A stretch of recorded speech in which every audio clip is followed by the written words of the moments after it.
पहलगाम हमले के बाद भारत ने ऑपरेशन सिंदूर के जरिए पाकिस्तान और पीओके में बने आतंकियों के अड्डे पर जबरदस्त हमला कर दिया। इस ऑपरेशन में भारत ने आतंकियों के ठिकाने नेस्तनाबूद कर दिए। सरकार इस सफलता को देश विदेश में एक बड़ी उपलब्धि के तौर पर पेश कर रही है, लेकिन कांग्रेस नेता राहुल गांधी इस पूरे ऑपरेशन पर लगातार सवाल उठा रहे हैं। वो बार बार पूछ रहे हैं कि इसमें भारत के कितने एयरक्राफ्ट को नुकसान हुआ। अब इसी को लेकर बीजेपी ने राहुल गांधी पर तीखा हमला बोला है। बीजेपी आईटी सेल की मुखिया अमित मालवीय ने राहुल की तुलना मीर जाफर से कर दी है। उन्होंने कहा कि ये कोई हैरानी की बात नहीं है कि राहुल गांधी वही बातें बोल रहे हैं जो पाकिस्तान कहता है। उन्होंने ऑपरेशन सिंदूर की सफलता पर प्रधानमंत्री को बधाई तक नहीं दी। इसके बजाय वो बार बार ये सवाल कर रहे हैं कि हमने कितने जेट खोए, जबकि इसका जवाब पहले से ही डीजीएमओ की ब्रीफिंग में दिया जा चुका है। मालवीय ने यह भी कहा कि राहुल गांधी को कभी ये जानने की फिक्र नहीं हुई कि पाकिस्तान के कितने जेट गिराए गए या उनके ठिकानों को कितना नुकसान पहुंचाया गया। उन्होंने तंज कसते हुए कहा कि राहुल गांधी को अगला इनाम क्या मिलने वाला है, निशाने पाकिस्तान। इतना ही नहीं, मालवीय ने एक फोटो भी शेयर किया जिसमें राहुल गांधी और पाकिस्तानी आर्मी चीफ आसिम मुनीर का चेहरा आपस में मिला हुआ है। इस फोटो के साथ कैप्शन लिखा था, Rahul Gandhi is the new age Mir Jafar, यानी कि राहुल गांधी इस दौर के मीर जाफर हैं।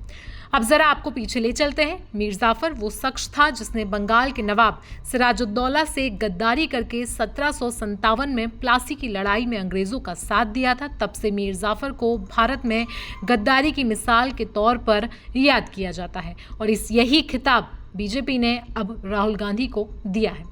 राहुल गांधी ने हाल ही में विदेश मंत्री एस जयशंकर से पूछा था कि ऑपरेशन सिंदूर के दौरान पाकिस्तान को हमले की जानकारी क्यों नहीं दी गई। उन्होंने सिर्फ चूक नहीं बल्कि अपराध कहा और मांग की थी कि देश को सच्चाई बताई जाए। उन्होंने सवाल किया कि हमने कितने एयरक्राफ्ट खोए, जिसके बाद विदेश मंत्री एस जयशंकर ने जवाब दिया था कि ऑपरेशन शुरू करने से पहले पाकिस्तान को मैसेज भेजा गया था कि भारत सिर्फ आतंकी ठिकानों को निशाना बना रहा है, सैन्य अड्डों को नहीं।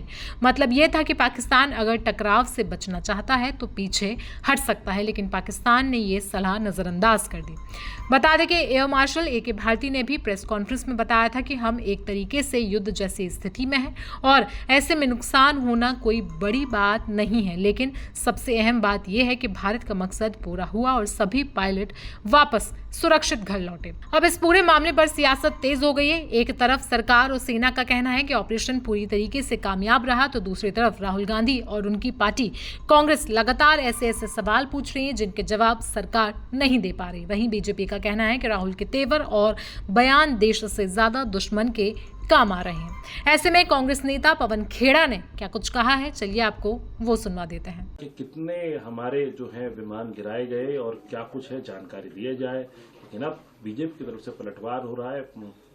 मुनीर के साथ उनकी फोटो लगा दी गई राहुल गांधी की और ये कह रहे राहुल गांधी ये भी पूछ लेते हमने कितने प्लेन मारे और बधाई देते ऑपरेशन सिंदूर की, और अब क्या निशाने पाकिस्तान की तरफ एम है उनका। एक जिम्मेदार राजनीतिक दल जो सत्तारूढ़ दल है, उससे आप क्या इस गंभीर माहौल में, इन गंभीर सवालों में इस तरह की कार्टूनगिरी की उम्मीद कर सकते हैं क्या? लेकिन हो रही है। जब द्वंद्व चल रहा था तब भी कांग्रेस पार्टी और विपक्ष इनके साथ खड़ा था, लेकिन ये तब भी हमारे साथ नहीं खड़े थे। तब भी इसी तरह की हरकतें कर रहे थे, जो वाहियात हरकतें कर रहे थे। अरे सवाल पूछा जा रहा है, जवाब दीजिए। जो डीजीएमओ ने हमें बताया, पूरा देश उससे संतुष्ट है, उसमें कोई शक नहीं कि पाकिस्तान के कितने जेट गिराए, कितना उनको नुकसान किया, हमें बड़ा गर्व है इस बात पर। लेकिन इस देश के राजनीतिक नेतृत्व पर हमें भरोसा नहीं है। हम उनसे सवाल पूछेंगे, बार बार पूछेंगे। आप खुद बोलते हैं आपने पाकिस्तान को पहले ही सूचित कर दिया। पाकिस्तान को सूचित कर दिया और पुंछ के नागरिकों को नहीं किया। जो 15-16 लोग हमारे सिविलियंस मारे गए उनको भी सूचित कर देते, लेकिन पाकिस्तान को सूचित कर दिया। आपने पाकिस्तान को सूचित किया तो क्या अजहर मसूद इसीलिए भागा? क्या हाफिज सईद इसीलिए बच गया? और इस सूचना देने के बाद भारत को क्या क्या नुकसान हुआ, ये आतंकी तो आपके सामने भाग ही गए हैं। तो इसका तो जवाब हम पूछेंगे ना। ये सवाल जब पूछें तो इस तरह की हरकतें। रही बात निशाने पाकिस्तान की, तो इन्हीं के नेता मोरारजी देसाई थे, उनको मिला, और तो किसी को इस देश में निशाने पाकिस्तान किसी नेता को नहीं मिला। मोरारजी देसाई को, जो इनके नेता थे, इनके प्रधानमंत्री थे 1976 से लेकर 1979 तक, 79 तक, उनको निशाने पाकिस्तान क्यों मिला?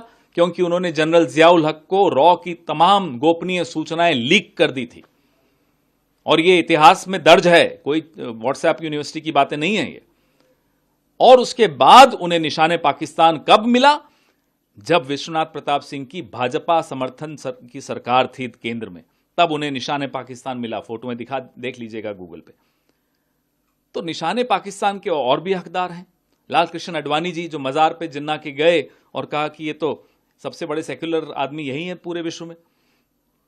निशाने पाकिस्तान एक और आदमी को मिलना चाहिए जो बिना बुलाए बिरयानी खाने चले गए मियां नवाज शरीफ के यहाँ, उनको भी मिलना चाहिए। हो सकता है मिल जाए, हमें तो लगता है मिलेगा। इसके अलावा सर और एक और है हकदार निशाने पाकिस्तान, जिन्होंने पहले ही at the start of the action, ये उन्हीं के शब्द हैं जयशंकर जी के, उन्होंने उनको फोन पे बता दिया था कि हम एक्शन सिर्फ आतंकी ठिकानों पे कर रहे हैं। उससे पाकिस्तान को कितना लाभ दिया उन्होंने, हो सकता है उन्हें भी मिल जाए। लेकिन अमेरिका से उनकी घनिष्ठता बहुत है, तो अब देखते हैं उनको किस देश का क्या अवार्ड मिलता है। तो बीजेपी द्वारा जारी इस पोस्टर पर आपकी राय क्या है? आप हमें कमेंट सेक्शन में जरूर बताएं। साथ ही साथ देश दुनिया की बाकी खबरों के लिए भी जुड़े रहें जनसत्ता के साथ।